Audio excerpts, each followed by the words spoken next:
সকাল 9:30 নাগাদ বালিয়াডাঙ্গা হালদারপাড়ায় কুমারেশ হালদার বাড়িতে 5 জন মিস্ত্রি কাজ করছিল।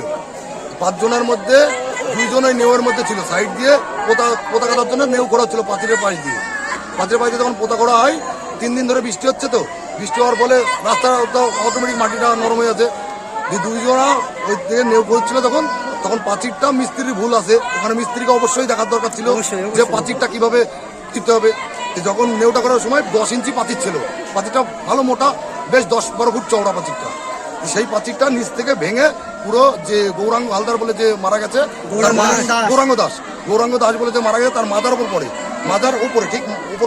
কজন ছিল কাজ করছিল কুমারেশ হালদারের বাড়িতে। কজন ছিলেন ওনারা 5 জন ছিল টোটাল কাজ করছিল, তার মধ্যে 3 জন ছিল নেওয়ার তলে, 2 জন বেরিয়ে গেছে, কিন্তু ইনি বেরোতে পারেনি। ইনি না বেরোনোর জন্য মাথার উপরে তারপরে যে অনেক লোকজন মিলে তোলা চেষ্টা করে, পাঁচিটা তোলা হয়নি।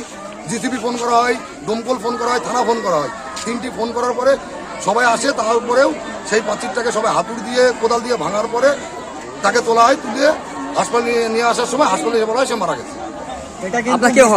মিস্ত্রির দোষ, আমার কেউ হয় না, আমি পাড়া প্রতিবেশী। সে তো জানে যে কতটুকু মেউ খুললে পাঁচিরটা ভেঙে যেতে পারে। আমি পাড়া প্রতিবেশী, তার নাম গৌরাঙ্গ দাস, বাবার নাম গণেশ দাস, ওনার বাড়ি বালিয়াডাঙ্গা দাসপাড়া।